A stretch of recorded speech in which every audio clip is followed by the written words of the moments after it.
कि ये याद है आप सब लोगों को। पहले की सरकार केवल घोषणा करती थी और मोदी जी की सरकार जो कहती है उसको करके दिखाती है।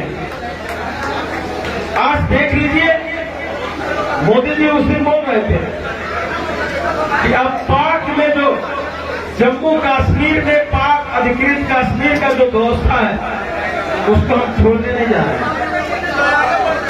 उतना ही नहीं, अब संविधान की बात विपक्ष करता है, संविधान का किताब लेके पूरा चुनाव भर घुमा है और कहा कि संविधान बचाना है।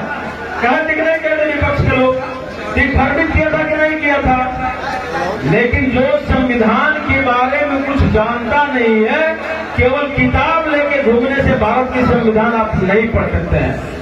भारत की संविधान की रख रखाव करने के लिए भारत के 140 करोड़ जनता मोदी जी पर भरोसा करके और एक प्रचंड बहुमत के साथ चुनाव जिताया है। देखे होंगे उस दिन 90 मिनट प्रधानमंत्री जी बैठ के राहुल गांधी का भाषण, विपक्ष का नेता का भाषण सुने, लेकिन इन लोगों के पास इतनी भी साहस नहीं है कि सच का सामना कर सके, क्योंकि पब्लिक को दिग्भ्रमित करने का काम किए थे चुनाव भर। और जब संविधान के बारे में बताना और शुरू किए मोदी जी, अपने योजनाओं के बारे में बताना शुरू किए मोदी जी, तीनों की बेचैनी बढ़ गई। विपक्ष में राहुल गांधी हल्ला ही नहीं किए, आम जो और दल के सांसद थे उसको उकसाने का काम किया उन्होंने, जिसका नतीजा हुआ मोदी जी 2 घंटा लगातार बोलते रहे, उन्होंने हल्ला गुल्ली से मोदी जी पर कोई प्रभाव नहीं पड़ा। राज्यसभा में जब जवाब देने आए राष्ट्रपति के अभिभाषण के बाद, विवाद के बाद, तो वॉक आउट कर दिया विपक्ष, क्योंकि चोर कभी अजोर नहीं चाहता है क्या? चोर कभी अजोर हो सकता है। तो पब्लिक को दिग्भ्रमित जो किया था, जब उसी को उन्होंने डिफाइन करना शुरू किया, परत दर परत उन लोगों की सच्चाई खोलने का काम किया, तो सच का सामना करने की ताकत उन के अंदर नहीं था। इसलिए भाइयों, मोदी जी पर आपने भरोसा किया है, आपने मोदी जी पर भरोसा किया है।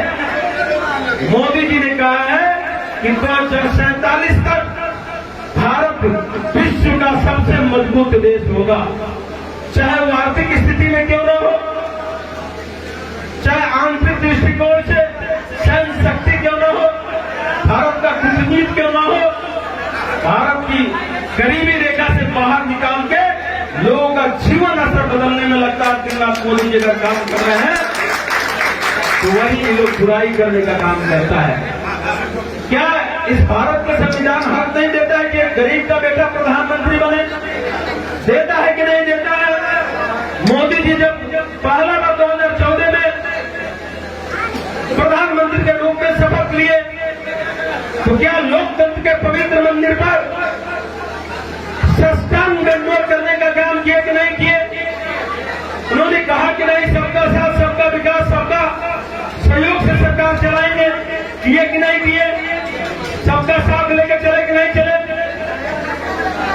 और लोकतंत्र का जो पुस्तक जिसको संविधान आप कहते हैं, अगर उसको सर झुका के माथा पे लगाने का कोई काम किया तो मोदी जी ने किया है। इन लोगों के बर्दाश्त से बाहर की बात, क्योंकि जो वंशवाद करता है, परिवारवाद में घिरा हुआ है।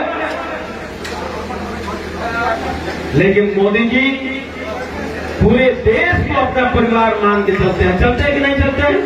140 करोड़ लोगों को अपना परिवार मानते हैं कि नहीं मानते हैं?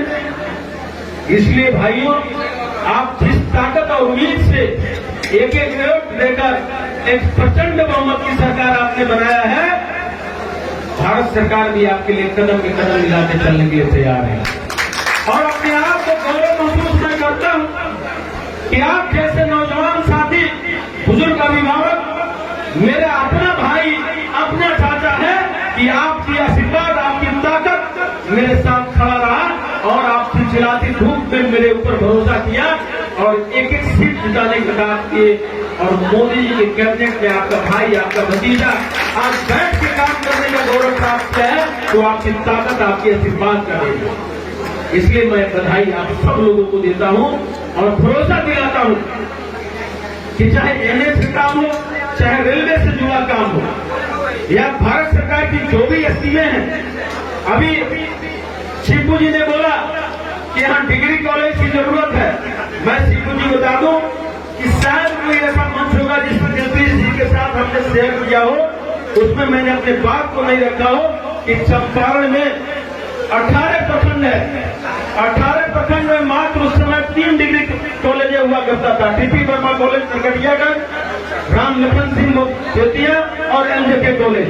अभी तो बगहान मंडल में खुल गया है बड़गांव में। लेकिन मैंने कहा था कि जब तक आप प्रखंड मुख्यालय पर डिग्री कॉलेज नहीं खोलिएगा, शिक्षा स्तर नहीं बढ़ पाएगा। एक गरीब व्यक्ति को अगर 2 बेटा हो गया, 2 बेटी हो गया, तो क्या बेटियां रख के पढ़ाने की उसके पास क्षमता है क्या? नहीं है।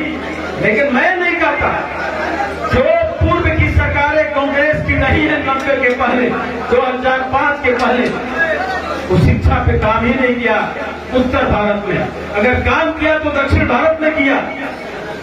उस खाई को काटने का कोई काम किया है तो बिहार में एनडीए गठबंधन की सरकार किया है, जिसका अव्वल नीतीश कुमार जी रहे हैं, और केंद्र में भाई नरेंद्र मोदी जी अगुवाई कर रहे हैं। उनके नेतृत्व में जो उत्तर भारत में विकास की कमी थी उसको पूरा करने का कोई काम किया है तो मोदी सरकार कर रहा है। अब उतना ही नहीं,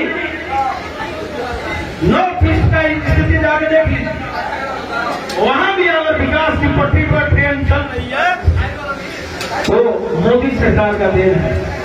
इसलिए आप सब लोग भरोसा रखें कि आपका भाई, आपका बेटा, आपका मित्र, आपका दोस्त कहीं किसी मामले में पीछे नहीं रहेगा और विकास पूरे हिंदुस्तान में होगा, पूरे बिहार में होगा तो वाल्मीकि नगर उसमें 1 नंबर रहेगा।